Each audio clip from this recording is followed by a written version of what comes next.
Hello there. Hello there. Hello this there. is the Hello Scoundrel there. Cantina. All right, we're gonna be in this one. We're gonna be talking about the High Republic. Actually, Jedi Knight here is gonna be doing most of the talking since he's the one fixing it, and we're gonna be listening to his stuff and saying if it's good or bad. So yeah. Yeah, Alright. start off with the Polynesian spa. Oh, there are no words. There are no words for the Polynesian spa. This hidden gem. We just got done filming the Book of Boba Fett. Ooh, fight scenes, makeup. I don't think that meme is ever gonna get old. One thing I It's really never miss gonna get old. Yeah. And if it gets is old, this hidden we'll gem. still milk it for what it's worth. Yeah. Oh yeah. Alright. So anyways, welcome back everyone.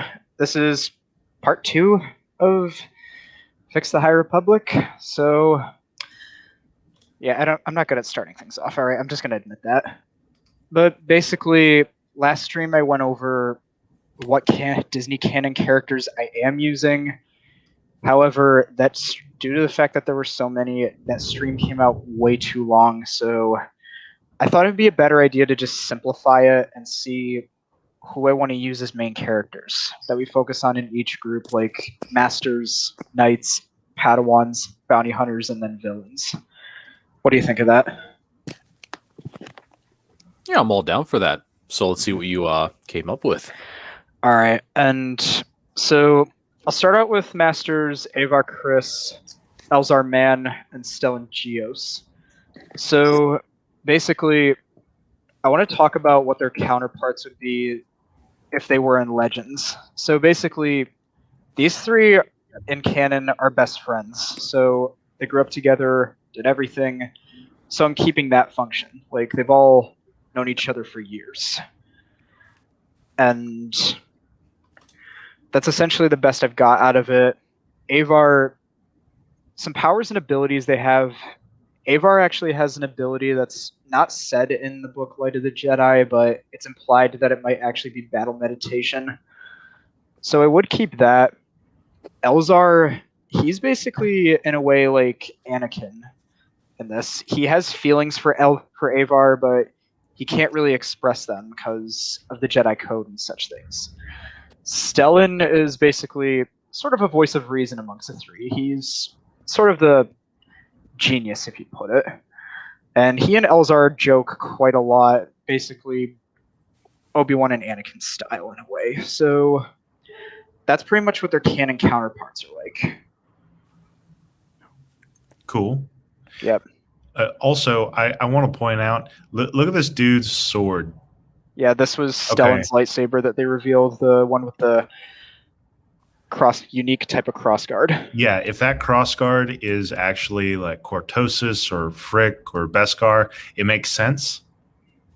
It totally makes sense because it could actually short out or block lightsabers. Mhm. It doesn't But yeah. really does not have the glaring design flaw that the Kylo Ren lightsaber has, which I appreciate. Yeah. So I kind of have an explanation for how I would do this in my version. Basically, those little hinges there would be made of Cortosis, but those things wouldn't fold out with the blade. You would have to press a separate button in order to do that, to use the Quillins. And some Jedi I drew up have that type of lightsaber.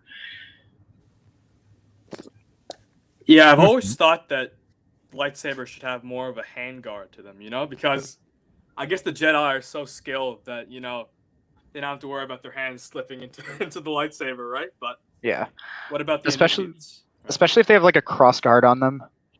Oh yeah. So all in all, tell me what you guys think of these characters. Like, what do you think of them? I have a question regarding these characters. Yeah, which one? What time in the universe would they be active? Like, what BBY would they be around? Okay, so in canon, they're basically active during the year 232 BBY, which we all know that's too short. So I moved it back. I decided maybe 985 or 82 to 900, or somewhere around there. Mm. Like, just give it a few years, because I do want to see Yoda in this era and focus on him a little bit, like an actual younger Yoda, but still keep his backstory a mystery. Like, I would never reveal where what his species is or where it came from. I don't think we'll ever know, will we? Which is a good No, thing. we'll never know. George Yeah. Lucas, kept it secret for a reason. I think What was the reason anyway? there was no reason. It's just I don't know. I guess some things are better, left on. From a writer's perspective, I think what he did was really smart, because he's giving us a really big sense of mystery around something that's very important, i.e. the character of Yoda. And I think nowadays it's almost imperative for us not to know that, because what if it comes out something sounded like something stupid? Mm-hmm. What if it sounds like something stupid? People are going to rip it to shreds, and then it's not going to be seen as something interesting anymore. It's going to be the butt of a joke. Honestly, I don't think he'll reveal Yoda's mysteries until he's like gone or something. I don't know. Then again, it's probably going to be a secret. I just wish they kept it hidden. And like, if people ask George Lucas, like where Yoda is from or whatever, and he just goes on to say, "There are no words." Actually, you know what? Maybe he doesn't even have a homeworld. That would be interesting. It would be so cool if Yoda's race was so ancient that they were originally from that Force world where he meets the priestesses in the 6th season of Clone Wars. That'd be really cool. Yeah. He learns the way of the Wills, right? Or the thing is, if it was Disney, I'd expect them to make him be something similar to what Snoke is. That bad of a story in the background. You know what I mean? Yeah, let's just not go there. Yeah. Anyways, big hologram man. Anyways, so out of these three, which ones do you guys think is the best from what I've described, and what could we do for like a Legends counterpart for them? In a way, Jesus Jedi. Or actually, like, which ones do? Or let me rephrase this: which ones do you think are the best out of these three? The Obi-Wan Kenobi type. Stellan. Yeah, that's what I was about to say. Because the thing is, like, out of all the three, I think he's the most charismatic. I'm pretty sure because of the beard, and plus, I'm really digging the lightsaber design. Jesus vibe too. You know, one thing that would be cool is if the handguard could like fold into the, like to almost touch the blade. That could be like a cool design feature. That's what I was saying. Like, in order to get those crossguards to come out, you would have to press a separate button to activate them. So essentially, in my version, when his blade is activated, the quillins don't fold out. Yeah. I see what you're going with this. That's pretty cool. I like it. In my head, I'm thinking of where these three are going to end up. And guiding that is sort of a dual prong of what George Lucas said about rhyming and story progression, and also, ironically, a little bit of what Rian Johnson said about subverting narrative. Yeah. So if you ask me where I thought these three characters would end when their story was over, she's dead, Anakin character is dead, Obi-Wan is left alive, he's a hermit, and he's sullen, and he's this old wise man now. He doesn't want anything to do with anything. I mean, that would be good. However, what I would rather have happen is this Obi-Wan character has his ideology changed, and he becomes something completely different, something completely new. She dies still, and instead of falling to the dark side, or pick a bad thing, the Anakin analog actually goes the opposite direction. We see a mirror of opposites, right? Like, you know how if you look in one of those fun mirrors, you put up your right hand and it looks like you're putting up your left. Yeah, something like Yeah. that. Kind of like that. Mm-hmm. Well, what I can Alright, so- reveal. Sorry, what was that? Yeah, so just before we go on, I just want to say Mysticon Jedi arrived here as well to back us up on the stream. So I just want to say welcome. Oh, hey, welcome. Hello there. Hello there. Okay. So, anyways, Also, I'm gonna say about the lightsaber. It looks like a medieval sword almost. that's what they were Yes. trying to go for, like an Excalibur type of design. Yeah, like Arthur's sword. Mhm. Or Yeah. Arthur's sword from Fire Force or whatever. Anyways, but yeah, sci-fi. What I was trying to tell you is that what I can tell you about them in my version is that Avar and Elzar, these guys aren't really gonna die, but something does happen to them that will change their philosophies in a way and turn them into more wiser Jedi.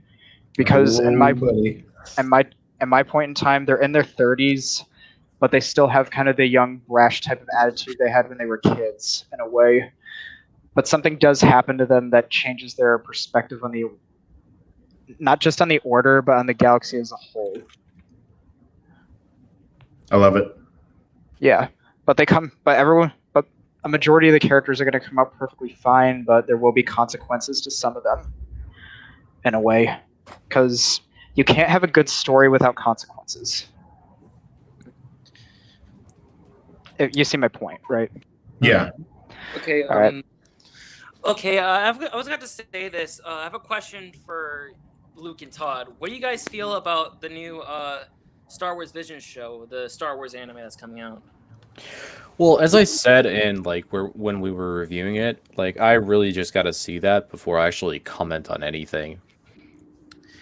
I don't think the trailer was enough for me to judge anything. I really want to see how that's going to look like. I just have to see how it is. I mean, Yep. I'm not really that much excited for it. Honestly, yeah, go on. Sorry. The reason why I'm not that much excited for it is because, let's just face it, you probably know what's going to happen. And I'm not just only speaking as a Star Wars fan, but I'm also speaking as an anime fan in general, since this is Star Wars anime. I know what's going to happen. Possibly, I could be wrong. It could blow me away. It could be awesome. Honestly, the fact that it's not canon, I think it's got some people that are canon fans super butthurt about it. The thing is, Yeah. there are still people who actually give a shit about what canon is. That's very weird for me, honestly. That's what I'm That saying. is Like some odd. of the people who are focused on it are super butthurt at the fact that it's not going to be canon. The thing is, to me, I'd say in a way for the continuity, it might be a very good thing, but the continuity as a whole is already crap. Let's face it, the official canon. So I don't think it actually matters at all at this point if it is or isn't. Mm-hmm. The official canon is not that good. I mean, the sequels. Keep in mind, I don't think that they're as bad as everyone said they are. They're still bad. Keep in mind that I still don't like them. I do have a little bit of a soft spot for them, but that I can always say that the sequels have a problem. Most Disney's canon is just generic. It's just generic, just nothing but just generic stuff, and that's what the sequels is. And it also doesn't even make any sense. See, that's the thing. Like this, Disney's High Republic and The Last Jedi actually tried to do something different and new, but The Last Jedi totally screwed it up. Yeah, and what they were trying to do. Look at Rey. She's just a generic character. Yeah. People say she's a Mary Sue, but I don't call her a Mary Sue. I just say she's just generic. Yeah, like where's the depth? I mean, give the sequel trilogy this. At least they tried to do something new. Yeah. Anyways, so here's the last master that I'm doing in this group. It's Skier, the Trandoshan Jedi. So overall, what do some of you guys think of his design? I think you said before that he was your favorite Jedi Knight. One of your favorite, yeah. Well, he's one of my favorite to work with. Like, there's some that I like design-wise better, but there are some that I kind of toyed with ideas and concepts with, and I thought maybe I can make that work and give him or her some good development. One of those. But yeah, basically what I am doing for him is keeping his character from canon a little bit alive. Like, he's sort of a, let's just say, a dad type character where he's like, you got to do this right or everything's screwed, or I'm going to turn you into something really like a stronger person, both mentally and physically. Would be Like, cool if entered the into- Wookiee Jedi hated him. Yeah, there was something that I want to tell you guys about him that it would kind of be for his character, and one of the Padawans, Reith Silas, who I talked about, his master basically is close with Skier, and she kind of lets Reith train with him for a while. She finds out he's doing training exercises with Reith that the council really disapproves of, which is killing mindless beasts for reflexes and trying to conquer your fear type purposes in a way. Because when they kind of try to sneak back into the temple a little bit, Skier basically goes into his room. Reith's master, who's a Togrutan Jedi named Jorah Mali, she basically asks him, "Where have you two been?" And then she notices blood on his robes and questions him about it. What do you think of that? That Sounds cool to me. Yeah, and she even tells him, "You know how the council feels about this." I'm also Because he going to can't say help- this. Like, he can't help it. It's I a wanna say species this. nature. I'm going to say this. In my version, I have a Felucian Jedi. Ah, interesting. Hmm. The one from Yeah. The Force Unleashed, that type of pollution, right? Oh yeah, the shamans Pollution. and the warrior pollutions. Yeah. Yeah, Is that the that's the pollution you're talking about, right? Yeah, that's the one I'm talking about. They're much. That's they're, really cool. I really want to see that. I mean, they did say they're strong in the Force, but if you played the Connect Star Wars game, the old one, if you played the story mode, at first they were not like that strong in the Force until Shock T. Oh yeah. Although, did we ever see evolutions in anything else apart from The Force Unleashed? Not I too can't Connect Star remember. Wars. Only there. Connect Star Wars. That's what Oh we saw. god. What, the pollution race? You know, like with the masks and stuff. Yeah. Ones Yeah, wearing the rank force? that's where I saw them. They were in the Connect Star Wars game. Speaking of Force shamanism, Unleashed in the Connect Star Wars game. That's more. what do you guys think if Star Wars ever took the Avatar: The Last Airbender route and went back far enough to where, like, Force users were a bit more naturalistic and druidistic and focused on, like, harmonizing with the elements of the universe? That'd be pretty And neat. they could influence, like, actual fire, air, earth, and water. Yeah, there are some Force wielders that actually do that in Legends too. Oh, yeah, I forgot what their Shapers, right? names were though. Shapers. Oh, the Shapers. That's what they were called. Mm.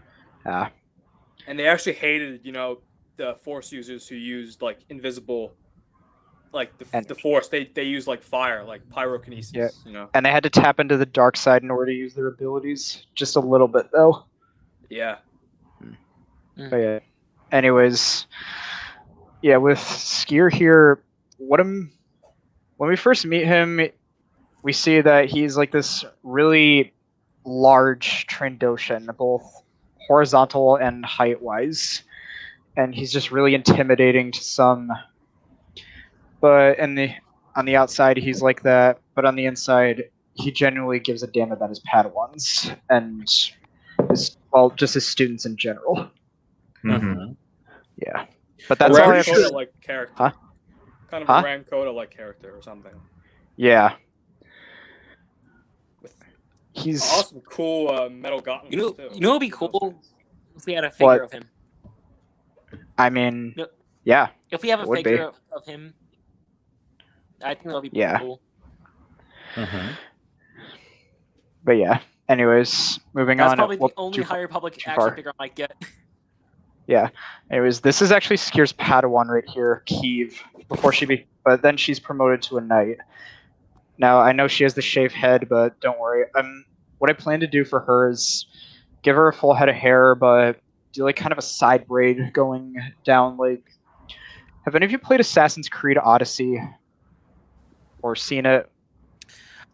I've seen it, but I haven't played it.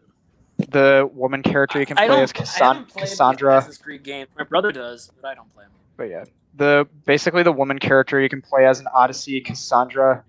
That's kind of the hairstyle that I want Kiev to have. Just her. It'd be pretty good. But basically, Kiev, in my version and in canon, she has a little bit of confidence issues. Like she was just recently appointed to Wait, the knighthood. bald And character is a girl? no, wait, this one right? Which one? The one below Oh, or the one above? the one below, yeah. The one below, I think. No. I'll get to that in a minute, Oh. but basically Kiev, she has confidence issues in both herself and, well, really just in herself, really. And she has to take up the responsibility of just becoming a knight in a way. Like, she's not a Padawan anymore. She needs to take up all these responsibilities, and she's going to be going out in the field quite a lot more than she used to. And she doesn't feel she's ready for that in a way, so she needs to basically go on an odyssey to kind of find herself and what her purpose is, because she doesn't feel like she has a purpose yet. What do you think of that? break in right now. I really do not like the hairstyle. That's why I'm changing it a little. That's why I brought that thing up earlier. Yeah, Yeah, the with Odyssey. hairstyle just looks like the typical SJW type hair. Yeah, the SJWs ruined that hairstyle in a way. But And all in all, someone in the 1940s ruined It makes her look like a mustache. Karen. It does. What? Oh, is that like a younger Karen? No, but in all seriousness, though, like, what do you think of the arc I have set up for her? No, that's pretty cool. I think she needs somebody to show her the way, Yeah. to boost up Yeah. her confidence. And I'm pretty sure the perfect guy would be the guy with the beard, because I don't remember his name. Stellan well as Geos. As well as the Trandoshan guy. Yes, I need you like I way. said, Skier in both canon and my version is her master, and Yeah, it's a perfect setup. anyways, I'm gonna.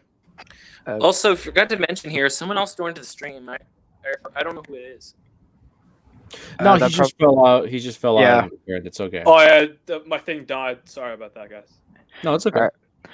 Now I'm moving on to two of the more Oh. controversial ones. That let me explain something. Like Sarah and Tarek, the reason I'm keeping them is because their stuff, when you look at it in the far run, it is pretty much a simple fix. Just don't do any woke stuff, and you got two at least good types of near human aliens in a way. But I am modding them a bit. Like, they're not this non-binary thing. It doesn't make any sense to me. But basically, what I plan to do with them is give them some sort of body tattoos in a way, and the black spots on their eyes. I'm kind of gonna give it like a bandana type of feel, where it just goes out a little and crosses over the nose a bit. Mm-hmm. But essentially, in my version, their arc is about codependency. One needs to learn how to focus without the other. And how can they? Because they literally have done everything. They would literally have done everything together at the temple, on missions, and everything else. When they became knights, they started doing even more stuff.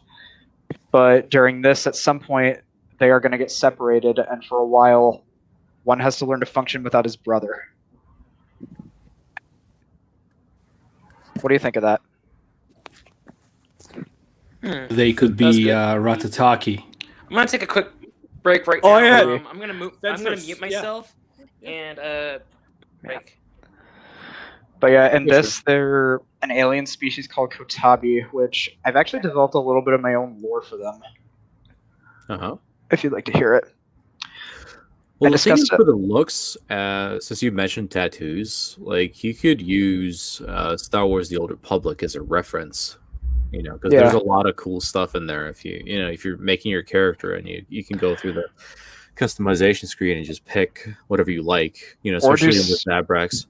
Or I could do something like Bayodir's dark side tattoos if you go dark side in that game. First thing that pops into my head is like Illidan's tattoos from Warcraft, where if he could like focus his powers that he got from Sargeras through them. So that'd be cool. Like they have some sort of force imbued like tattoo crystal ink or something. Like maybe they have crushed up kyber crystals in the tattoo ink, and they can focus the force through them. That'd be neat. Yeah, I could do that. That idea actually sounds like when they crush the kyber crystals, they just snort them up, and Jedi meth. Yeah, could be. Maybe that's why they look so twisted, But yeah, the controversial stuff about them aside, like, what do you think of the changes I made to them? And don't worry, I'm giving them eyebrows. Oh, are you now? God. I think they fell off because they're doing too much death sticks. Yeah. And crushed up kyber crystal meth, Yeah. That can't be good for your hair, right? Maybe they should rethink their life. I could. You could actually make a meme now. Say my name. Sarah. No, it's Tarek. Yeah, sort of. But yeah, Sarah and Tarek are basic. They also finish each other's sentences at times too, just like in their canon counterparts in a way. And yeah, that's all I really have to say about them. Like there's nothing else I can really say. But overall, what do you think of the changes I made? Better? I'm digging That's all them you so need far, really yeah. to do. Yeah. Honestly, it's already better when you just throw away the agenda, that. Yeah, and really, Transgender. yeah, it's just I'm getting rid of the gender stuff because it has no place in Star Wars. Indeed. Of course. Like, just replace that with face tattoos, and you got two pretty good characters, pretty much. Yeah. You're actually gonna. I talked about it in the last stream, but you're gonna like what they do when they're around one of the Padawans because let's just say the Padawan thinks that Tarek is gonna kill himself when he tries to do this little action. They're coming for your Padawans. Sort of. But Padawans now. Bel Zettifar, he was one of the main characters in the first couple novels. Well, in the first novel. Uh-huh. What do you think of his design? Aside from the Charhound that he had that looked like it was from World of Warcraft. Jamaica. Yeah. Quinlan Voss. Also, I have to say, Yeah, sorry I overall, was it's gone pretty- for too long, guys. Because I was gone because my brother was asking if he can join. Mhm. I don't think we have enough room though. Yeah, we don't have enough it's room. limited to 6 spaces only. But what I was about to say with this design, overall, I think we talked about the last stream. It's with the slashes that they use for the lightsaber color. I think that's a very interesting idea that I haven't seen before. That's what I'm gonna do with the Padawans. Like they have sashes that are the same color as their lightsabers, and to show that they're Padawans along with the braid. Yes. So Bell and this other Padawan, Reith Silas, we start out with them in the main series that I would do, and they're essentially best friends. They've came up to the order together and pretty much done everything. Bell is hoping to succeed as Grandmaster one day, but he doesn't feel like he's given the opportunity for it but in the beginning of the series, him and Reith are now 20, and the Grandmaster at the time, Master Veeder, he can't keep giving them warnings or treating them like children anymore. They need to learn that there are consequences to their actions. Yeah, they gotta grow up. Yep, they need to learn how to grow up a little better and not be so destructive when they're on Coruscant. Because they've been on Coruscant. Maybe they need some guidance, just like that previous character we talked about Yeah, and they do, because Jorah Mali, the Togrutan one that I talked about earlier, she's Wreath's master. Bells is the Twi'lek with the yellow lightsaber, Loden Greatstorm. Uh-huh. Yeah, and they basically give them a talking to after they're done with Veter in the council chamber. That's But right. essentially, What have I done? Oh, what? sort of like that. Speaking of which, there's actually a Palpatine's arrest style scene that I want to do. Really? On who? Yeah. It's with one of my OG characters and a couple other. Well, it's with two of them and one of the canon characters and just a few random Jedi. Mm-hmm. Yeah, but that's for another day. Anyways, I'm gonna move on to Wreath, because what I want to do with him is he's essentially more staying in the council. Well, not the council chamber. I mean, the Jedi archives and just reading up on the ancient lore of the Jedi. He's not much for exploring things, so his master doesn't feel like he's wanting to take up the opportunity to try and defend himself and focus on his saber skills more. So that's why she does that little paddle. So that's why she hands him off to Skier for a little while, and then it starts to show where his development comes in, where he would basically just start becoming stronger, more open about going out on missions and stuff. Uh-huh. But Jorah feels that Skier is teaching him things that are not within the Jedi ways and could lead him to the dark side. And But all in all, I'm seeing he's pretty much like a green lightsaber character. Yes. yeah, I showed the full image in the last stream. He's wielding a green blade and has the stash. Yeah, it figures.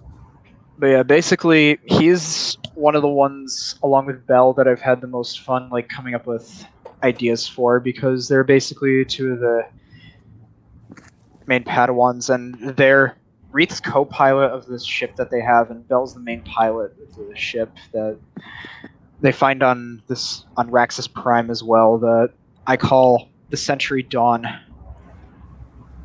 What do you think? Is that a good name? Not too bad. Yep, it's pretty Star Wars like. I like that. It's kind of the Century Dawn is kind of a little bit of a reference to the Ebon Hawk in a way. Like, I want this era to have its own Ebon Hawk to an extent. Every Nothing wrong era with that. should. Definitely. Yeah, Luke, what do you think of that idea? Looks like he doesn't. Yeah. Oh well. But yeah, I'm trying to figure out a good design for the ship, but I'll figure it out when I figure it out.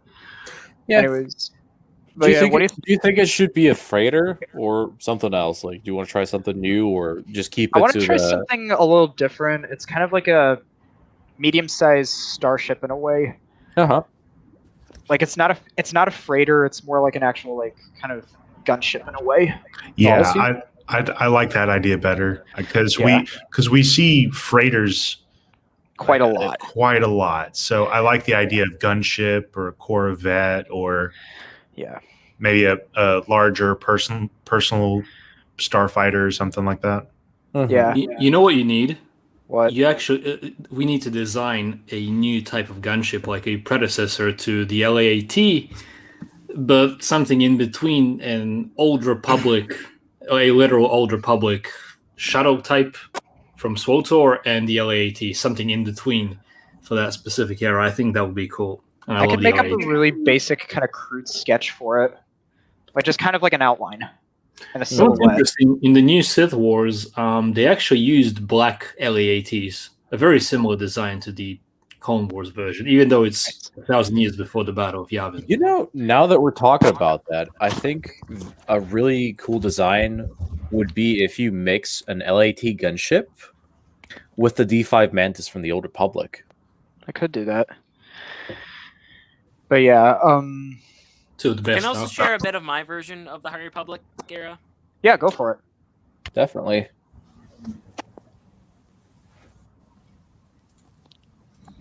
So, my version of the High Republic era is definitely. My version of the High Republic is is not like it does take place after. It does take place between episode 2 and episode 3. So it's basically Clone Wars. So it's not really a new era. And basically, we have like 2 main characters. One like a brother and a sister. The brother is named Akun, and the sister, I don't have a good name for her. Both of them have like blue hair almost. I picture them, and at first, before became Jedi, they were like farmers, and then they were found by a Jedi master named Archivist, who had the style of like a temple guard, and she trains like other students of Jedi.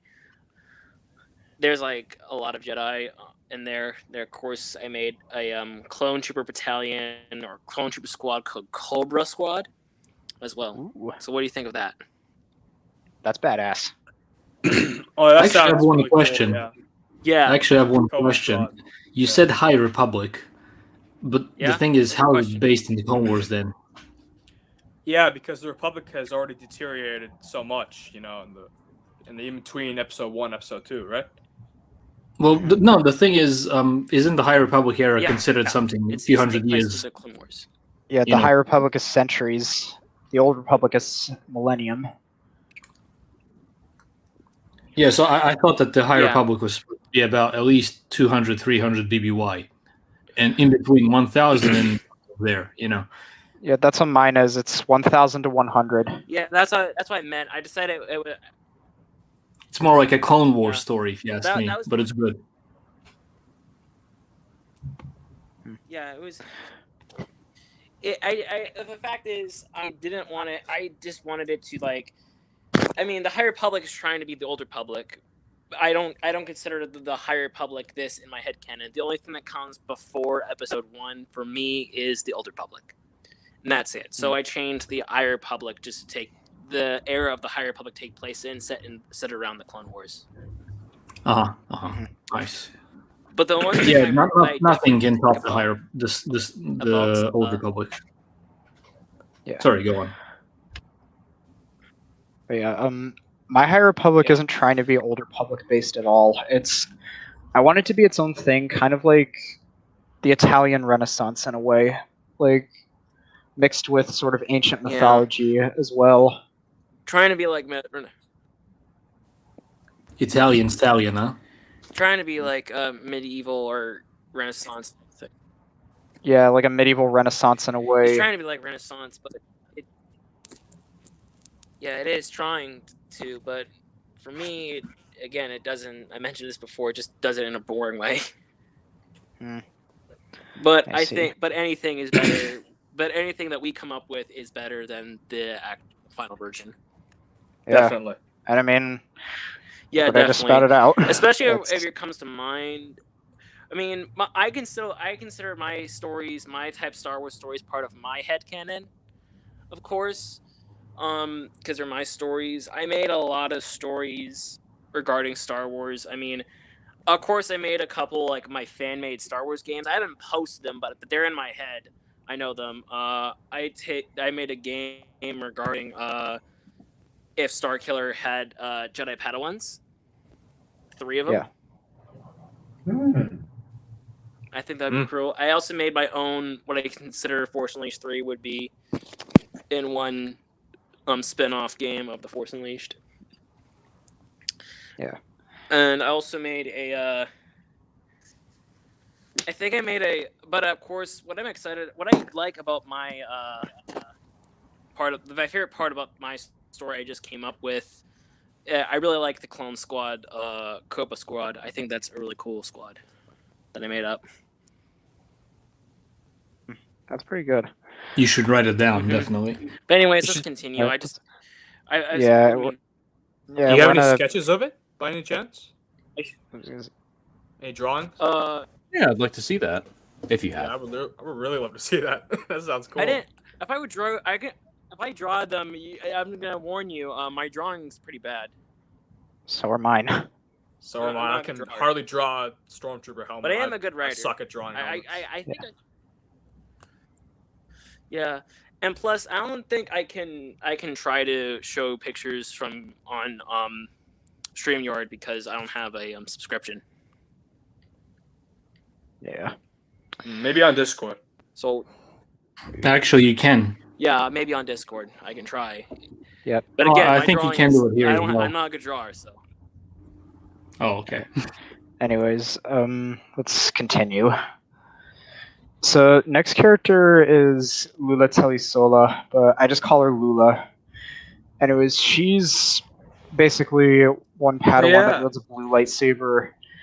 I like her robes in this style, like her mission robes in this style better because it just makes her look more like her in a way. And what I want her to be is kind of like, in a way, like Katara from The Last Airbender. Like she's sort of like a group mom to Wreath and the other Padawans. She was from the High Republic Adventures comic, right? Yeah, the one that I showed you. Yeah, the one by Matthew Jose. Daniel Older. Jose Older. Yeah, Daniel Matthew. I don't know. Well, it was Daniel Jose Older who wrote those. All these designs have a very Legend of Korra feel to them, to me. That's interesting. But yeah, like I said with Lula, I want her to be the Katara of the group. Like she has to pretty much mother everybody and just keep everyone in line. And there's Yeah, some she was moments. really likable in the comic. Yeah. From what little I read of it. That's the only High Republic I ever consumed. The children's adventure comics. But yeah, what I want her arc to be about is like she really wants to become a great Jedi Knight, but she's getting in over her head with some things and getting all these fantasy-like ideas, and sometimes she kind of needs to face reality in a way. Mm-hmm. Yeah, and in the High Republic Adventures comics, she's 14, but I'm aging her up quite a bit. Because all these Padawans that we meet are going to be 20 years old by the time we see them. Or 17, depending on what works better. But anyways, what do you think of that kind of arc for her? Like, she needs to learn that not everything goes her way, and she sometimes needs to face reality, even if it means discovering the ugly truth about life. Maybe she needs an ass whooping from a Sith. You figure that out. Sort of. I mean, she's not like arrogant or She's not arrogant or anything. She just gets really impulsive at times. She says "for light in life" a little bit too much for my liking. Yeah, yeah, that saying was a little. I'm cutting that saying out because I don't really like that. Yeah, I don't like that either. I don't know why that's what. If you're doing this in the EU timeline of sorts, it would be cool if you pick out some of the Jedi characters to die at the hands of the Sith from the Rule of Two, like, and that their deaths would never be, let's say, their bodies would never be found, like their disappearance would be unknown to the Republic completely. I think that would be very cool. Oh, I have plans for the Sith and the Rule of Two during this era, and those Jedi. I have plans. It would be cool. It would be cool if you put them in and simply show how they're already. That you're making her the Katara of the group. Sorry, I didn't mean to interrupt, but that's fine. Once you said she's like the Katara of the group, it's kind of ironic too if you think about it, because she does look exactly like a Katara. Yeah, she has the blue lightsaber and everything. A little bit. She does look like Katara. Anyways, I want to move on to my favorite Jedi now, because that's all I have to say on Lula. Briaga, the Wookiee Jedi in this. Oh yeah, there we go. I remember him Wookiee from the Jedi. last stream. Yeah. Here's what I mainly have to say about him and what I'm doing. So I'm keeping his canon counterpart roughly similar. Like, he's kind of like the big teddy bear of the group, but don't get him angry on the outside. But on the inside, like I just said, he's a massive teddy bear. He just loves giving hugs to his friends and everyone else, and he's got a really enormous appetite for food. And one other big thing that you never want to do with him, guess what it is? I don't want to. Never give him a bath, ever. Oh, is that like a little wrecker? Kind of, he's like Zalbar in a way too, because it's like, remember in Taurus when Revan, Mission, and Zalbar were in the sewers, and you cut to Mission and Zalbar talking a few times, and he's going off at her saying, "You do not groom a Wookiee and you do not dress a Wookiee." That was funny. Yeah, it's kind of like that. What do you think of that? I think it's funny he has clothes on. Yeah. I think it would be cooler if he had if you develop the character a bit further, and if he grows into a Jedi Knight, let's say, or even a Jedi Master. What would be cool if he got some armor pieces on him, some shoulder pads, some wrist guards. But actually, this is what I'm using for his temple robes right here, but his mission robes, he's got sort of a, not really kind of like a skirt kind of piece for his thigh region, but he kind of has the standard Wookiee straps, some gloves a little bit, and some goggles. A wooden lightsaber would be cool. Right? That's what he has, the wooden lightsaber.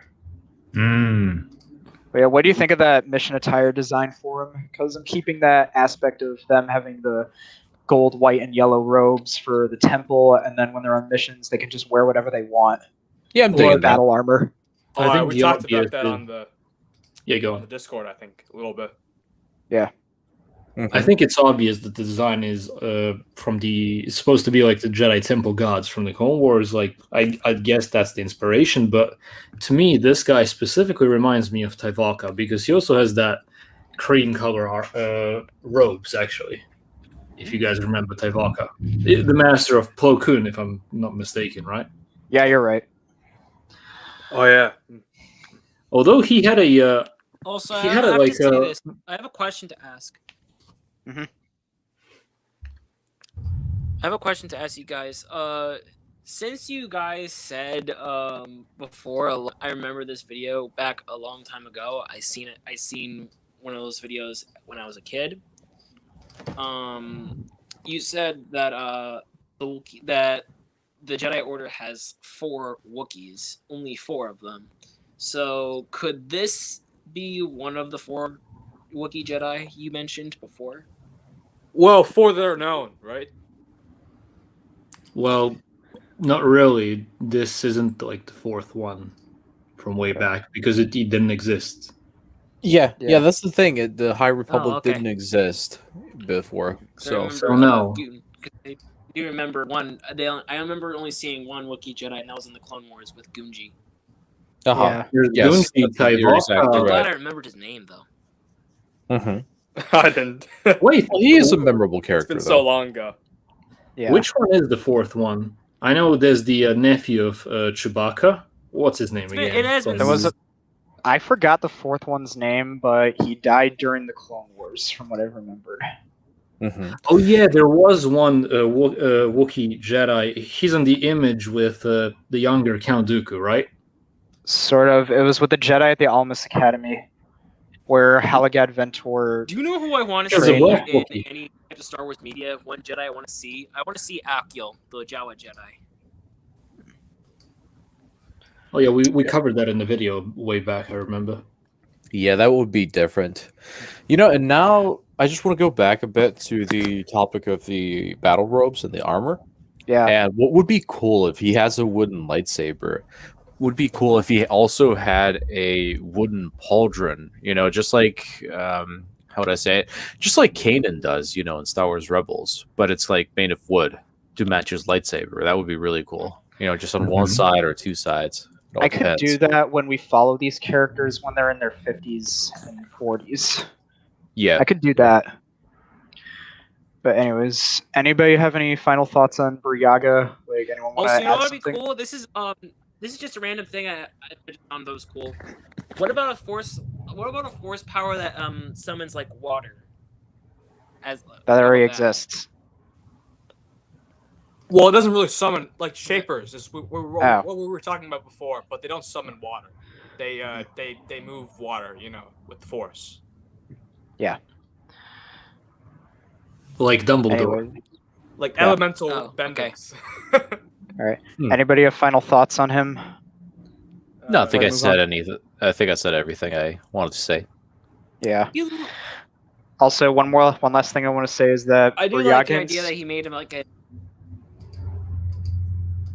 Go on. What? Yeah, you cut there for a second. What were you about to say?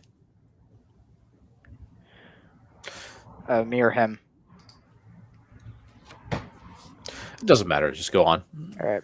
But But yeah, I do really like the idea that he made him like a walking teddy bear almost, just like Wrecker. yeah. Uh-huh. And Yeah, you and see, buckets you, of s- I like that idea. you really Am I see, right? and you'll really see his sensitivity to like the force and emotions when, let's just say there's an arc I want to do where they end up in the asteroid field of Malachor 5. They're stranded there, and he feels the screams of dead Jedi, Republic soldiers, and Mandalorians. Because even though Malachor is completely destroyed, I think they can still hear the echoes of that planet, can't they? Possibly. Or am I wrong?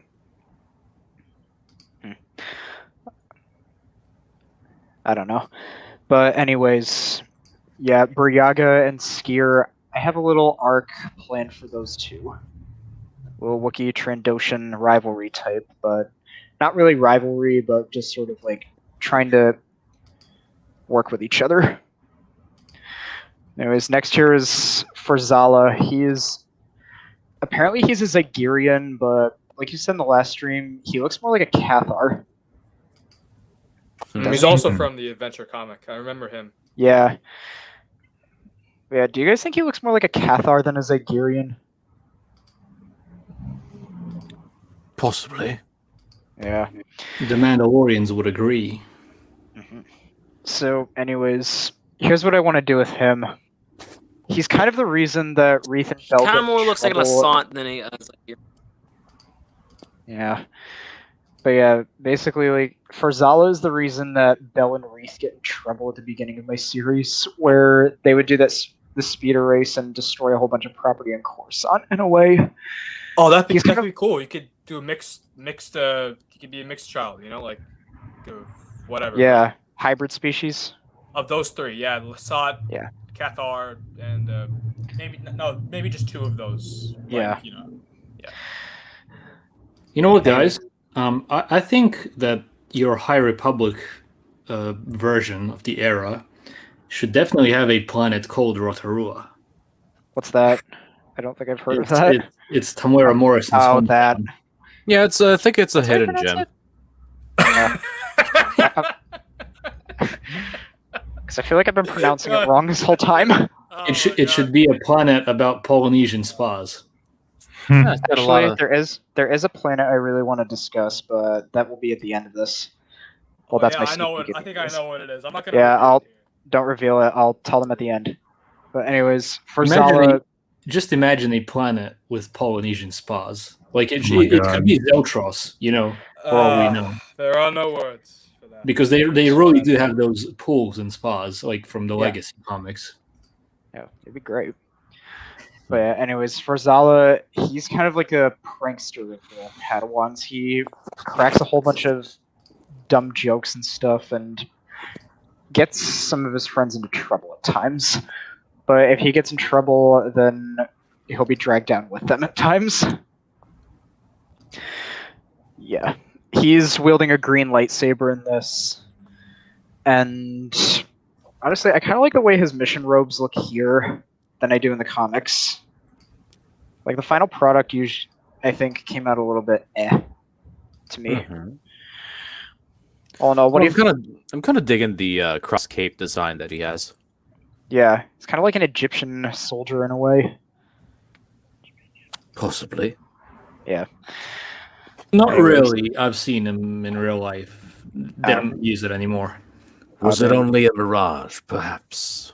Perhaps. But yeah, Farzala is... What happens with him is that one of his old jokes goes a little too far, and he has to learn to control himself a little more, in a way. at least it's part of his story. Like he needs to learn to take shit seriously, or else everyone's screwed in a way. Mm-hmm. Yeah, he's got And a that's- roguish look to him too. Yeah. Anyways, I couldn't. This next Jedi, finding images of him is a pain in the ass, so I had to settle on this one. This little guy right here is Quart. And at first, I thought he was a Kaleesh, but then I noticed that his skin looked different, and he's Look at him. He looks not like a wearing the typical Kaleesh Triceratops. mask. Yeah, sort of. Oh, but damn. You know what he looks like? He looks What? like a baby Darth Crate. Maybe that could be the next new thing. honestly, great. in this, he doesn't speak basic at all. Like in the comics, he doesn't speak basic, and I can't tell. I don't know what his species is or what language he's speaking. So it's hard to tell like what he's talking Seeing about at weird times. stuff happen with Star Wars, like there's like so many alien species that look like animals or look like dinosaurs. Yeah, but I mean, there are some that do look Basically, good. 'cause Don't Now get you me think wrong. about it, you have Bosk who looked like a T-Rex. Coleman You have Trevor. that one character in The Mandalorian who looks like a gecko, and you have Admiral Trench who looks like a spider. Yeah. Anyways, Quart, what I plan to do with him is that he's always been like the little guy of the group, so he doesn't feel like he feels useless at times where he lets a small size kind of get in the way of the missions, because in my version his species can only grow up to being exactly 5 feet tall, or at least that's the highest of his species ever being recorded. Most of his species end up just being 4 or 5. So You know, That's- he could be. He really reminds me of Korg from Marvel. yeah.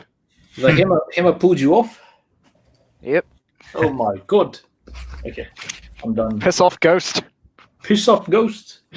That guy from Ragnarok, yeah, that guy, he was Yeah, amazing. Korg. I love that guy. Hey Thor, Game Noob Master 69's back. Back. I mean, Alright, Thor, he's back. That kid on the TV just called me a dickhead again. Master. did you guys know that they're actually releasing a set of new Asgard when they're playing games in that shithole? Oh god. Lego, that is so awesome. I'm so getting it. Like, Oh, Oh, please Lego do. set it? Oh, man. yeah, I'm getting it. Like, But yeah, with Quart, that's essentially what I'm trying to do with him. Like, just try to overcome his size complex and feel like he's not so useless after all. And sometimes Barzala kind of drags him into some of his jokes a little bit, so there's a little conflict going on with them at time later in the series when Quart is like, I've had enough of you dragging me into this. You need to stop doing that, in a way. What do you think? Like, good idea? Yeah, I think that's the way. Yeah, Mm, yeah, that's a good idea. yeah. Yeah. Sorry, I kind of zoned out a little bit. No, it's just yeah. when you ask the question, it's like the sheriff's in town, and you see that dust thingy. You know, You mean going through. tumbleweed? Is that what it's called? Yeah. Yep. Oh well, but yeah, that's all I really have to say on Quart. He's basically kind of the little guy of the group. There is a 7th Padawan, but I'll deal with that when we do OG stuff.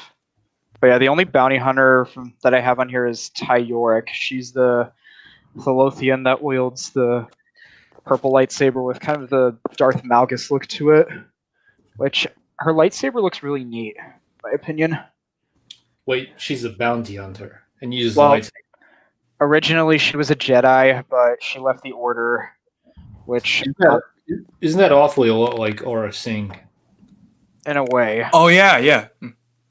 but she didn't do it because she was like abandoned or she fell to the dark side or something like that. She had some philosophical issues with the Jedi, so she decided that she needed to find her own self. So she left with nothing but her lightsaber and her old Padawan sash. It's a purple lightsaber, right? Yeah, but I kind of want it to be magenta in my version because Because I want to Mace, use like, because Mace Windu is supposed to be like a unique Jedi with a purple. lightsaber, Well, right? sort of. There are Well, other purple lightsaber wielders in this time, just like in the Old Republic, but over time they will phase out before the prequels. Is what I'm gonna do. Yeah, that's where I know her from. I know her from one of those trailers. I saw her on. Yeah, those animatics look terrible The in my animatics. opinion. Yep, Yeah. I did my part and disliked it. Yep, the animatics just looked Same. awful. Gina did nothing wrong. Yep. Can't we all agree? Everyone agrees with that. Yeah. I mean, who doesn't? She really didn't do anything wrong in the end. She didn't do anything at all. Yeah. You know what? What if I'm actually now wondering? What if Disney didn't screw up so heavily this year? Would the High Republic get a, better? How would I say it? Rating? Well, yeah, I mean, I don't think so. what makes you Yeah. say that? I don't think so because look at the success that Bad Batch has had, and look at all the hype for Book of Boba. Yeah. Look at all the hype for the Ahsoka show. Yeah. I think most of what the High Republic has given us has been dead on arrival. Which is a Yeah. shame because I hate to see this. I want this era, and I hate to see it go to waste. Honestly.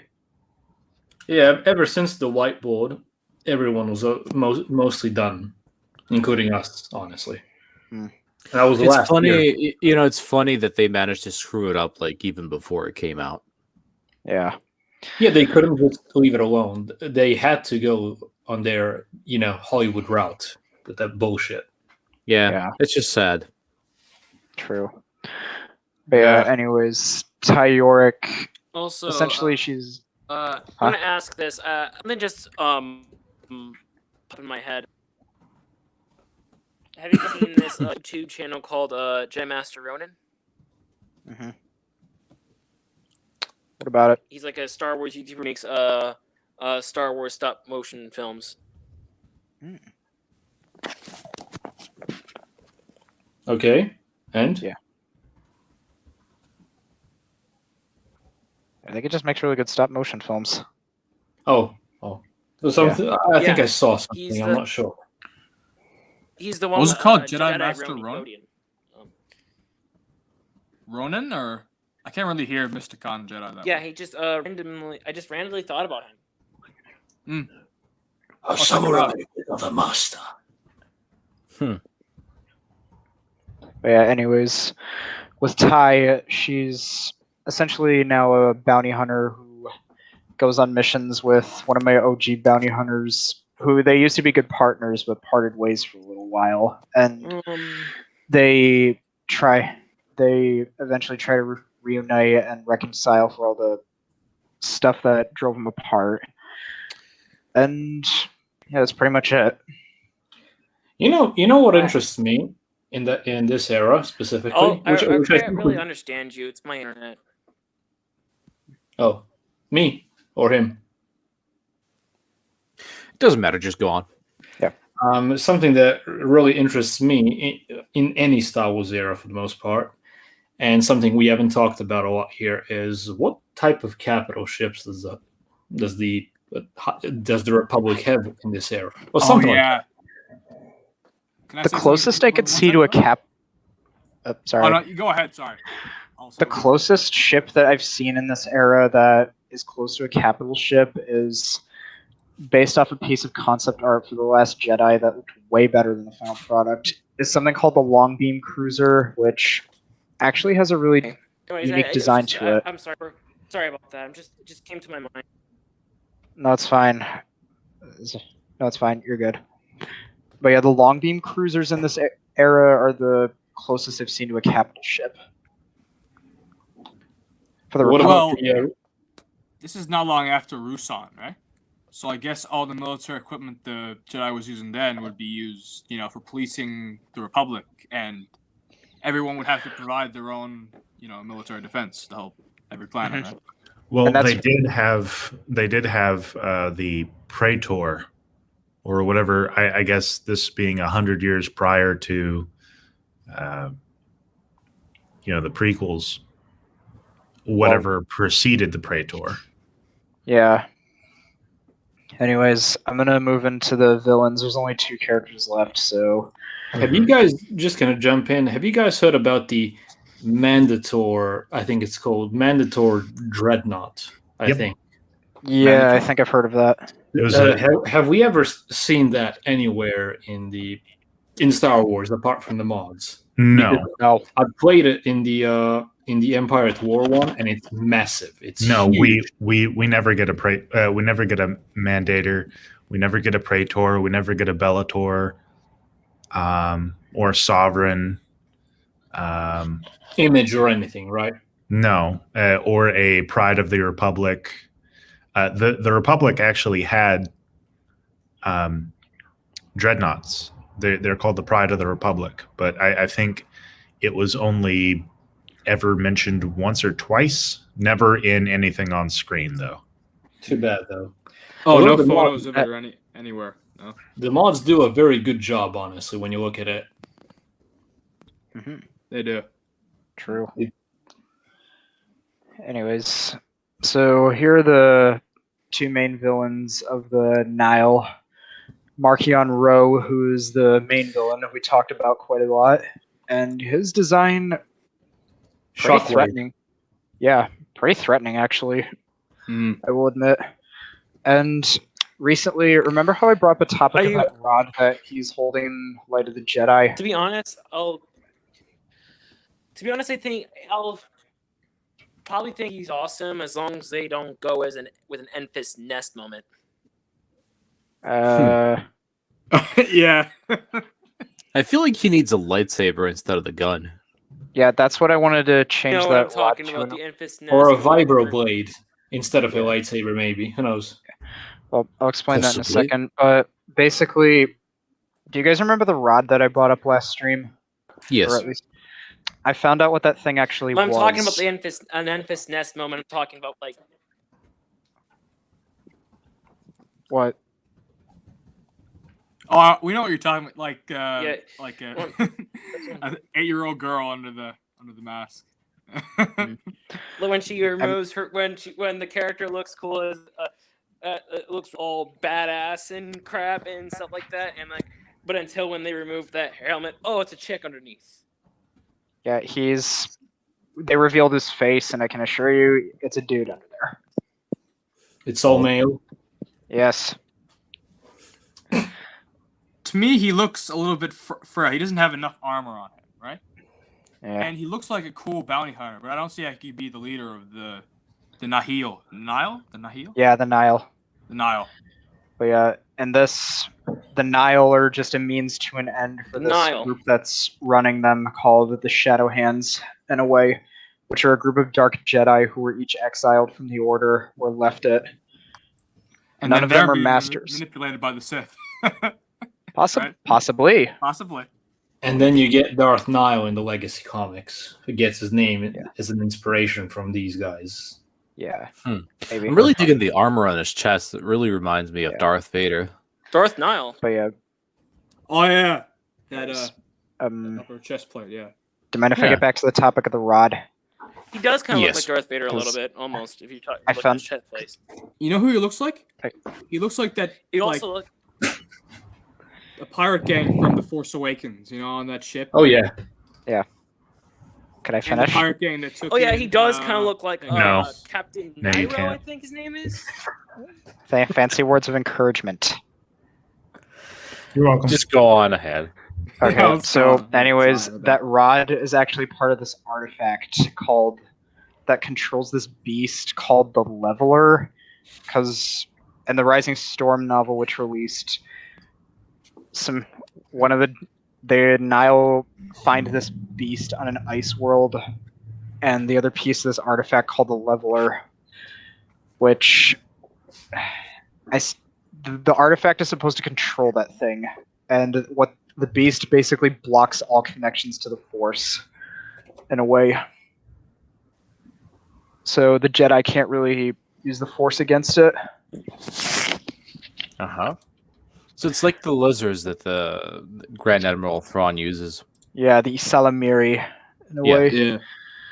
But in my version, that Or- rod it is going to be a lightsaber, Markion's personal one, but it's also the power source of this artifact they found on this planet that was wiped out by the Rakata because the people on there were trying to create a weapon to kill off the Rakata once and for all, or at least destroy their connection to the Force in a way, but they failed, and the Rakata destroyed their world and their entire species. The survivors of the Rakata attack basically had to live in underwater civilizations where they would eventually die out over time. Because instead of burning it like they did with Tatooine, they flooded it with the Starforge. Sounds interesting. Yeah, but yeah, that's where that planet's where the final confrontation takes place in a way. But yeah, the rod is basically, in my version, Markion's personal lightsaber, and it has like a purple aura, but it has a black core to it when it ignites. Mm-hmm. Hopefully I can figure out an image of what I want to do with that thing eventually. Yeah, I mean, the blade sounds interesting, but you got to find a really cool design for the handle as well. Yeah, because from what Charles Soule described in Light of the Jedi, it had engravings of skulls, some chains on it, and it looked like it was made of stone and metal, and it looked like it had been melted and reforged again. Yeah, but then again, you can always change that up if it doesn't suit you. I would like to see that if you made a drawing of it, actually. I could. But yeah, Grandmaster Veeder actually faces Markion and that thing, and even Veeder is intimidated by it. Which I think would be a pretty cool scene, because even though Markion fails, Veeder's still intimidated by that thing because he knows what it is. These things, the levelers. Yeah, they're organics, right? The leveler is an organic. It's just one. The leveler is an organic. Action figure talk here for this character. I think this is another only character I'm going to get as an action figure regarding of the High Republic. Mm-hmm. I think this is the only one. He also has different helmets too. If an action figure does release. He also has different helmets too, like in the comics. The adventure, I saw. Yeah, he has a different helmet in the. Yeah. But the final character is kind of his second in command, Lorna D. Now, what she would basically be is, she's kind of in a way, she's kind of Markion's right hand.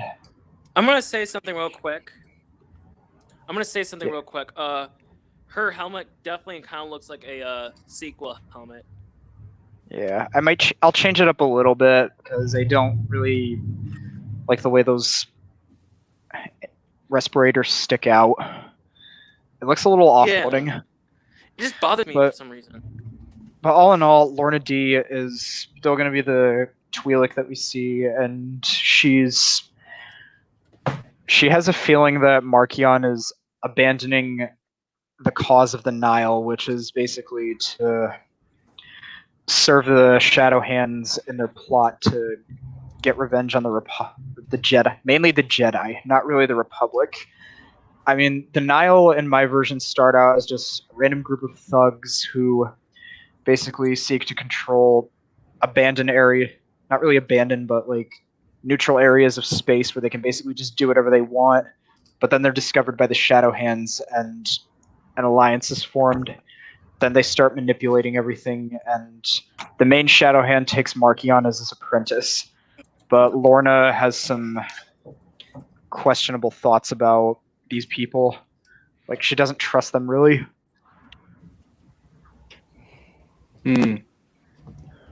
What do you think? I'm just going to say that helmet doesn't suit a Twi'lek at all. Yeah. This is just my opinion. Yeah, she's a Twi'lek. Why is her... This picture is... Can you scroll down a little bit, Jedi Knight? Yeah, just give me a second. Oh, shoot. The helmet does not suit a Twi'lek. Yeah, that's why I'm going to change a few things. No, I thought it was weird. Character what? Like a transformer with a mixture of a predator doesn't. I always thought it was weird that a Twi'lek's talking Leku is about a never health- given any kind of armor. Really? And yeah, I always thought that was weird because they're like brain tails, right? Yeah. So why Yeah. aren't they ever given any kind of protection, If we're, like in if we're anything? talking about, No idea. Yeah, that's an interesting piece of lore that I don't think they ever did. Yeah, you're right. You know in what my- she should in my actually do? honest opinion, What? in my honest She should opinion, be I a think Boba what Fett should starship. suit Mm. in my honest opinion, I think what should suit a Yeah, Twi'lek more Fett is starship. like a ninja mask. Yeah, that could be good. But I yeah. always thought that the you know the thing that they wear on their head tails, the female Twi'lek, it's like a bra, right? Yep. Yeah, they wear those like hairnets on their. Yeah. for some Yeah, some what is reason. with that? Civilians I don't know wear what that. like I do not these- know what's that for. It's like a cult. Is it like a cultural thing for them? I don't know. Possibly. I really do not know. We might just have to. Maybe we'll just have to make theories about it. hmm Yeah. But yeah, there are two other characters, but I couldn't find images of them. But I'll talk about them another day. But essentially, this is all I have. My simplified version of it. What did you guys think total, like overall, about these characters that I did show? Well, this is main character. Yeah, this is main character. Right? Yeah, these are the main ones that we No focus wonder on. it feels so streamlined. Because it's more streamlined than the ones you showed on Discord, like the papers you showed on Discord of the characters you were using. Right? Yeah. Honestly, like I'm still gonna follow the other ones that I showed in the last stream, but they're not gonna be enormously huge. Like they're not gonna have their own enormously huge arcs. These are all the ones that kind of tie in together. Hmm. Yeah. Maybe for some reason, I think that the Trandoshan Jedi should have had some type of rivalry with the Wookiee one when they were growing up, or something like that. You know why? Because they hunt each other, technically. Yeah. Yeah, but but aren't most Jedi babies when they're taken to the temple? Yeah, Sure. but still, they would. I guess they'd somehow find out about their. Yeah. You know, Because I think Because I think what it could do is like Burry wouldn't know for quite a while, and then because like I said, he's kind of like he wants to get along with everybody, even those that he sees as not great people. Like he tries to see the good in everyone, like Luke, and even Skier. But Skier basically just being the gruff type and stubborn person that he is, he gets a little annoyed with the fact that why do you want to associate with someone who killed your own kind for sport? Mm. But by the end of that small little arc they do, Hey, I'm Burry gonna recognizes leave for a second. that. I gotta make a phone call. All right, but yeah, Burry basically just comes to terms with the fact that Scared never actually did it, so he's pretty much you never actually killed any of my kind, so I can't call you a killer. Yeah, it ties into like the Trandoshan. It's in their nature to to be kind of aggressive. What you said before, I think. Yeah. I mean, yeah, they do break out into a fight at one point, and they have to work together and stuff. Mainly because a piece to the artifact that they're trying to find with the people who got wiped out by the Rakata, because what the artifact is supposed to do is cut their connection to the Force for when it's fully complete. When it's separate, the effects are only temporary. But when the Nile use it on Skewer and Burry, they're basically stuck without the Force for almost a whole week. Hmm. And yeah, guess what planet I have them stuck on too, which makes the situation even worse. Rotorua. Jabeam. Oh. Oh. Oh, They're going to be stuck on Jabeam, and there's at one point where they fall into a pit of quicksand and they almost drown, let's just say. Like, this is after they make amends, but when they finally find the Nile threat, they kind of lure them into a trap. So when they get out, they kind of regain their connection, and then they just start opening up a whole can of whoop ass. Nice. Yes. Anyways, that's all I have really to say about this, but I guess I could talk about that thing I was telling you, Adam. Oh, yeah. Are you going to reveal it now? Yeah. I have for the next one, which won't be for a while, I'd like to discuss ships and planets, and one planet that I think you guys would like is one called Etheria, which I basically made a Star Wars version of ancient Greece and ancient Rome. I like that. Yep, You seeing can do that. Shoot him or something. what is that supposed to mean? Yeah, but yeah, Morgan, finish him off. Gross. Oh, yeah. Rotorua could be a city in that planet, you know? True. You know, the But center yeah. of the city should have a huge pool of spa. Oh, there's bathhouses. And there's the Greek bathhouses. Oh, is And that that how you call the Polynesian spa now? Sort of. Bathhouses. That's what the Romans and the Greeks called Shoot it. him or something. The Polynesian bathhouse. I mean, I could incorporate that as an Easter egg. That would honestly really be cool. Or actually, since I want to do this thing in 2D animation, I could just draw up a 2D version of Tamora Morrison and just have him chilling in the bathhouse saying, "Nothing like coming to the Etherean bathhouses. It's a hidden gem." There are no words. You know, he would be an awesome Easter egg in the background, honestly. I'm gonna do this. I'm gonna do that. I like it. But yeah, Etheria, there's even a Jedi enclave near the capital.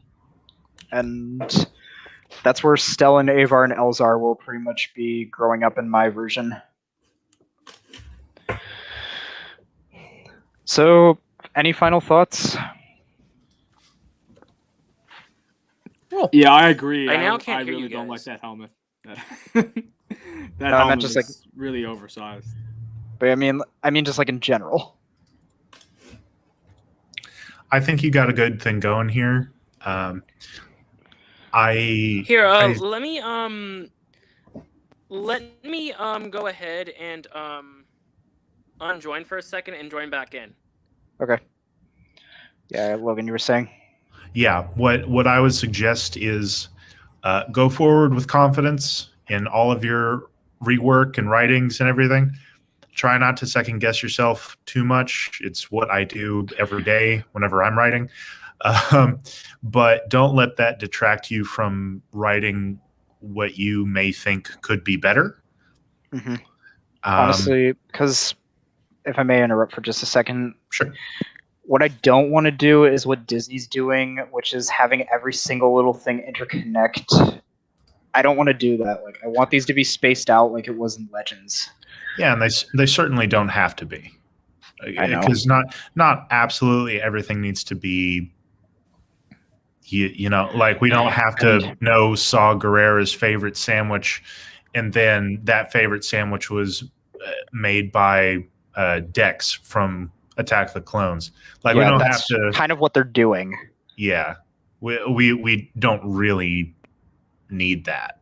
Yeah, and I'm not gonna put any Lucasfilm executives' names and just work them into Star Wars type fashion and all that, like they did with the designer of the Starlight Beacon in their version, which is basically Pablo Hidalgo's name rearranged. Mm-hmm. Yeah, this is already a huge this is already a huge enough undertaking. You know, making from 900 BBY to 100 B. That's a huge amount of time. I mean, I don't know when I'm gonna make this happen.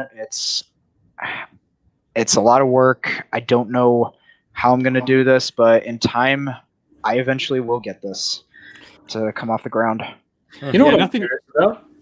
Huh? Oh, I'm curious about how much do you, in general, go through the EU if you're putting this into the EU timeline?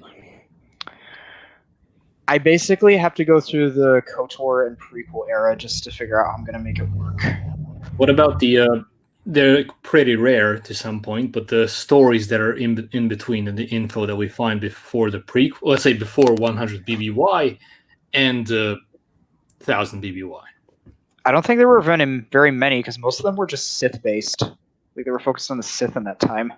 True, but then you have like some Beldorian the Hutt, for example, mentions a few Yoda mentions here and there, and of course you have the Minch when he goes to Dagobah and fights a Dark Jedi and stuff like that. Usually, I mean, I'm sure I'll figure it out, but I'll make it work.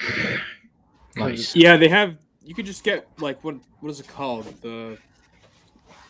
There's a guidebook for the EU that I forget what it's called. You could probably just get that if you don't have it already. And it's just one of my other big anxieties about this is that if the writers ever found out about this, I feel like the woke ones are going to come after me. Let them. If your stuff is enjoyable and it draws a crowd and you get a following, screw it. But I mean, they made some good stuff with theirs too. I don't want to be insulting, is the thing. Like, I don't want to insult anybody. The thing is, the name of this stream is literally insulting to them when you look at it. because they're fixing something. I mean, Charles Soule and Cavan Scott and Claudia Gray, their writing is still good. Don't get me wrong. They've done some good stuff, but I feel like the woke is with them too much. With the exception of Charles, it's just Cavan. Here's the thing: if he you call them did out, one woke thing, and that was their bull crap. They're gonna be like, "Oh no, you guys were attacking me." Not really. It's just like Cavan. He did one woke thing, and that's easily ignorable. That's the thing. Like I can let if it's just minor woke stuff, I can let that slip. But if it's major, then I'm like, nope, can't let that slide. Yeah, I do not tolerate wokeness at all. Yeah, I do not neither does that Japan at all, and it's literally every time. What? Neither does Japan. Neither does Japan. Why do you think? Yeah. Why do you think they put story over all else? But yeah, I don't know. We'll see in regards to visions. Maybe that's why. You know what? Maybe that's why social justice warriors think that anime is offensive. Mm-hmm. Maybe that's why. Because they can't get what they want. Yeah. Anyways. Yeah, they want. And every time they're called out for it, they say, "Oh, I'm being attacked. Everybody, help me." Mm-hmm. Self-victimization, even though I'm the reason why this stuff is even started in the first place. And that is a completely accurate representation. That is, honestly. Yeah. Anyways. I honestly hope I don't get attacked by one of these people. No, you'll be fine. Don't worry. Anyways. Trust me, I've gotten attacked. Trust me, I've gotten attacked based off my profile pic many times by these people, and I'm not in the mood right now to be attacked by them again. Yeah, if they have pronouns in their bio, just ignore them. Honestly, it's no big deal. They ruin themselves with their own arguments eventually. You get used to it. Honestly, it's not a big deal. Yeah. Anyways, so I guess that's everything to talk about. I kind of gave my little sneak peek of what's next, and I guess we wait for that. I just want to say thank you guys for at least listening. I appreciate it. Definitely, man. Oh, no problem. Just like always. Glad to be here.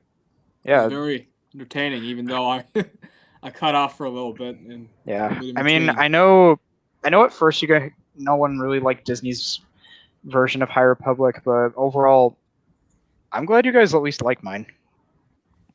This is what we've all been hoping for, because I mean, this era had potential, but like you said, they screwed it up so badly, and now we're sick to even look at it. I mean, you think the changes I'm making to the canon characters I'm using is good? Wait till you see my OG characters, because I have a couple Miraluka Jedi that you might like, which is what I think this era needs. Yes. We need Miralukas. Honestly, the thing that you literally fixed... Yeah, go on, sorry. What I want to do is, I made... here's one fun fact about myself. I made my own story regarding Star Wars 1313 of my version of what Star Wars 1313 could have looked like if it wasn't canceled by Disney, and added like different types of bounty hunters and stuff like that, and make the character not about a young Boba Fett. I don't. The character. I even put names of the two characters we saw in the trailer, and and I know one of the characters was supposed to be a young Boba Fett, but I don't want it to be like a young Boba Fett. I want it to be like a complete new character. That actually would look pretty cool. Not gonna lie. But yeah, Luke, what were you gonna say? Yeah. I have no idea. I actually forgot. I said My High Republic was what? Oh yeah. What you did, like the first step that you did with the High Republic, was something from the beginning that I was kind of expecting they were going to do when they even mentioned it. Like it was supposed to be the best era for the Republic or whatever. I was literally expecting them to be at least 500 years before the Battle of Yavin, because they first announced it at around 400, then they pushed it to even 200, and that's, by my opinion, very too close to the prequels for such drastic change. Mhm. So I think it's much better to push it. Like you said, 800 and something BBY, right? 9 or 800 something. Yeah, Like that's- 980, that is- 880. that is already a fix, and removing the wokeness is an even bigger fix. Yeah, it's so just- that's like a I know it's a weird decision that I'm including Sarah and Tarek, but I'm glad you guys at least like them by my standards anyway, for what I did to them. Because them having body tattoos would look a lot better. Indeed. It would really add up to the paleness of the character. they That- could literally be Ratataki then, honestly. Yeah. It's just I don't really want to change their species because I already started developing some cool lore for them. Okay, That's why. That's up why. to you, mate. Mhm. Yeah. Definitely. Anyways, Before I we guess end- Yes. Before we end this, there's one thing I'm very curious about. Some of you, I mean, most of you haven't been on our last live stream for the Bad Batch. Captain Hauser, any thoughts? I know Logan is going to really love this. I'm so conflicted. I have so many. Well, we know that Hauser did the Order 66. We know he participated in it. Do we? Oh yeah, 100%. But I'm wondering if the fact that he is still kind of chummy with Cham Syndulla, if that is because of the specifics of Order 66, right? Because now we're coming to the understanding that there's a soft retcon that it included clones that did not follow the order. Didn't say anything about non-clones or non-Jedi. So if they're really honing in without if they're doing this magic trick without showing us how it's being done, and they're giving us this exception, right? Because Cham was a soldier for the Republic, right? So to the clones and their programming, they may see him as, like, their programming may see him as a clone, like a fellow soldier, right? And they can have camaraderie between themselves, but everything else, they're just kind of cold and very stormtrooper-esque, right? Very Empire feel, right? We saw that with the non-uniformity between the new shiny clones and the batch, right? So the shiny clones might see the batch as an anomaly or some kind of oddity that should be shunned and maybe even killed. Right? Maybe not all of them. This is like regarding some of them. Maybe Captain Hauser was the only non-Sparty clone that was on Ryloth where we saw them, right? Because all the other ones just obeyed, without question. But Captain Hauser is the only one who was like, who was a little more hesitant. It could be. It's a combination of things, right? Also, guys, I also ran into one video of one person calling people who didn't like the High Republic era idiots. Oh, that. I have a question. Was that a Fantifa? The No thing idea. is, that's not literally a definition of Fantifa. That's the thing. But you know what? That's more likely a random idiot, and you just ignore him. Most likely Like- an elitist. The thing is, Yeah, it was most likely it's not like- an elitist. I ignore elitist a lot. like if we literally ignore him, like no one gives a shit what he says. You know. Honestly, if people like Disney's version, that's fine. I'm all for it. I'm just True. trying to create an alternative so that everybody True. can enjoy it no matter what. Exactly. Because Disney's canon really doesn't have something for everyone. It's just We're not trying something to that's ruin meant to Star Wars. make We're making people it see better. themselves in them. Yeah. We're making characters so that people can see themselves in them. Which that's not the point of storytelling. Also, I have one more mini topic before we end this stream. It's also in regards to Hauser. If you guys remember, they announced that he was going to be called Ballast, Captain Ballast, right? Yes. And then they changed it in the episode. I think a lot of people would have a lot of thoughts on that because to me that seems very sloppy. And I think the Lucasfilm is so not well organized with their storytelling, and not to mention with their retcons, that they slipped up with this, because on the toy it says Ballast, Yeah, that Could have makes been a sense nickname. because Like that. besides a Disney, few why canceled change it- games. Oh, why sorry. You guys go ahead. change the name from Ballast to Hauser? Like I Yeah. don't know. Like that was kind of weird that they changed it. They named from Ballast to Hauser. Maybe that was just a mistake. I'm not sure. Maybe he's the first But then clone again, with it's a just last basically name. just Disney canon. Hauser Ballast or Ballast Hauser. Yeah, Wait, Ballast he- Hauser. he That has a sounds like a Maybe. badass name. Maybe. What about Cutler Quain? He has a last name. Yeah, you got me there. But also, we're also thinking, aren't most Star Wars action figures released by Disney? Doesn't make any sense because I looked at the Force Awakens. If we look at the Force Awakens toys, they released a speeder bike with a first order shadow trooper type guy. I have that speeder bike, by the way. I own that in my collection. Shame.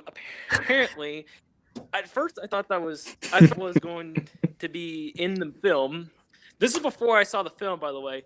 At first I thought that was going to be in the film, but I looked at it saying, it's not in the film, not canon. That's what they Like, did it's with not- the. That's it's what they did in the just- Last it- Jedi with one of the Lego sets. It was supposed to be in the film, but then they cut it out. The walker with 8 legs, I think. Yeah, I actually have that set because I wanted to.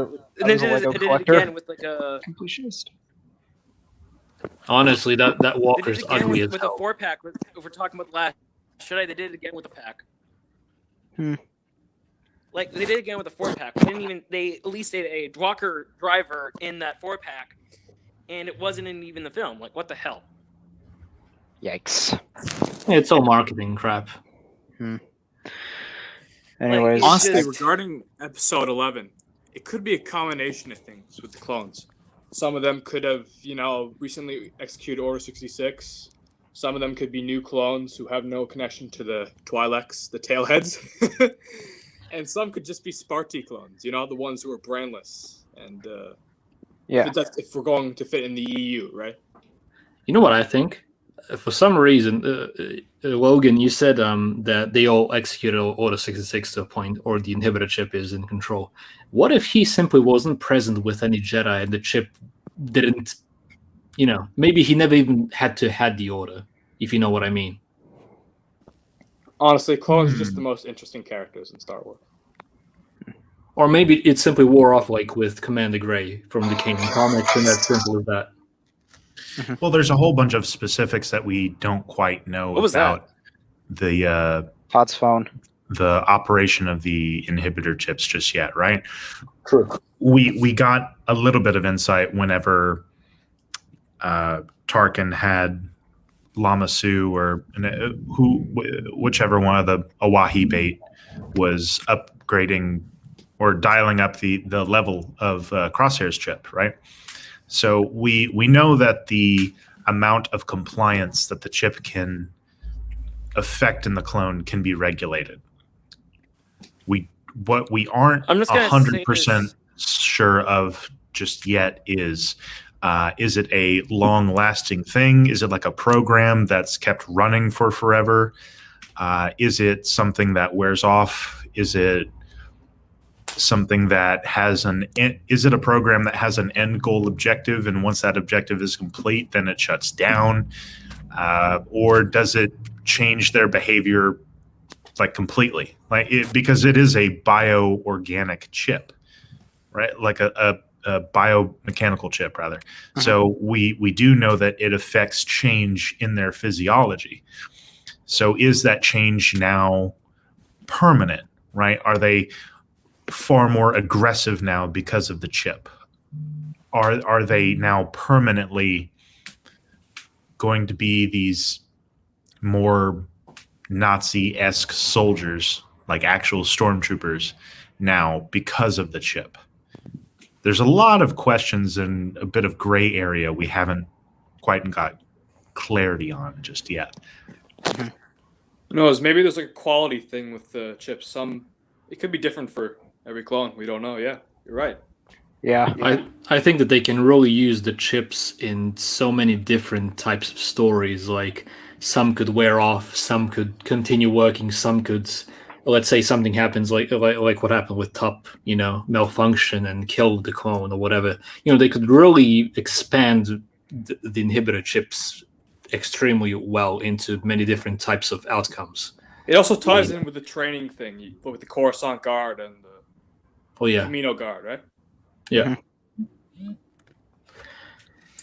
But yeah, I guess this is it on I have the. a little prediction.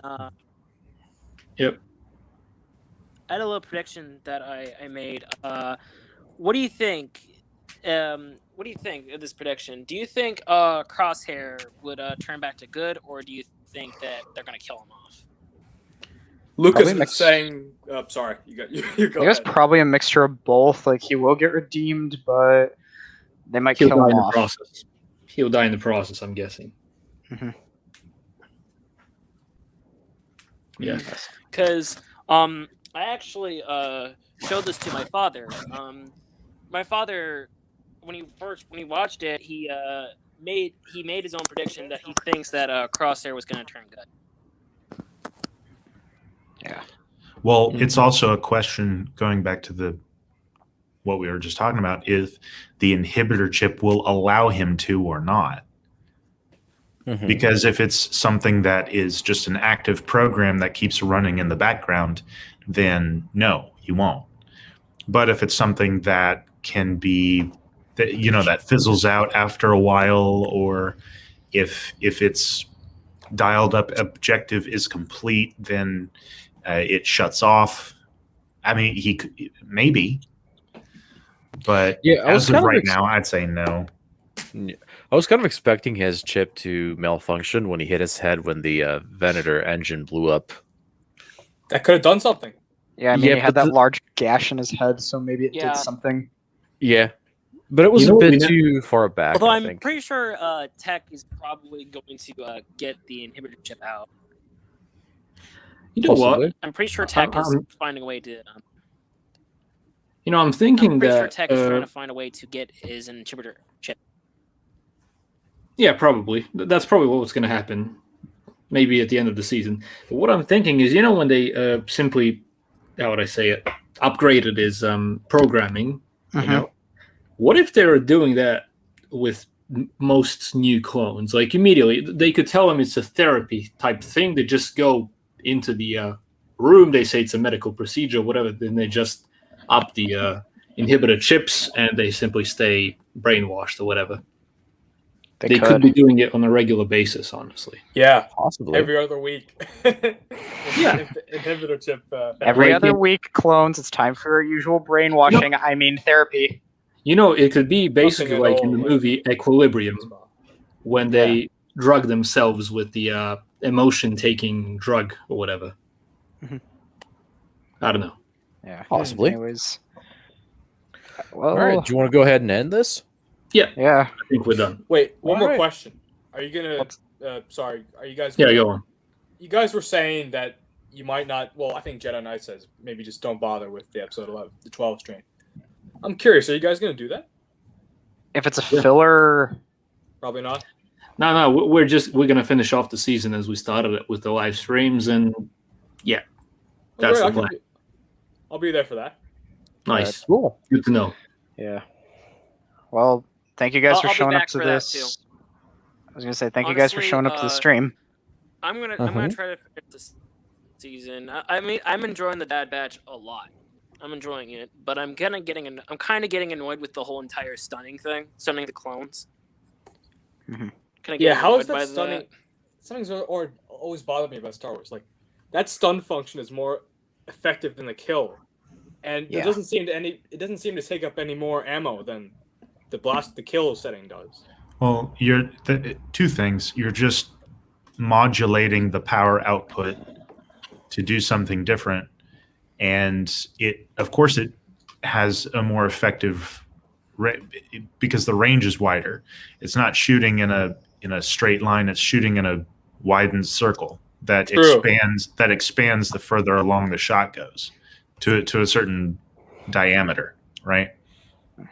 But the armor doesn't seem to do anything to stop the. I would expect it to at least help a little bit, but no. Because it's plastoid. It's not going to. Oh no. No, 100% no. Oh. Yeah. All right. I guess that makes sense now. Okay. All right. Well, I think it's time for us to go. So I just want to say thank you, everybody in the audience watching it, for showing up, and hope you guys have a good day. Luke, Todd. Yeah. It was a pleasure, and may the force be Thanks. with you always. Yep. Good night.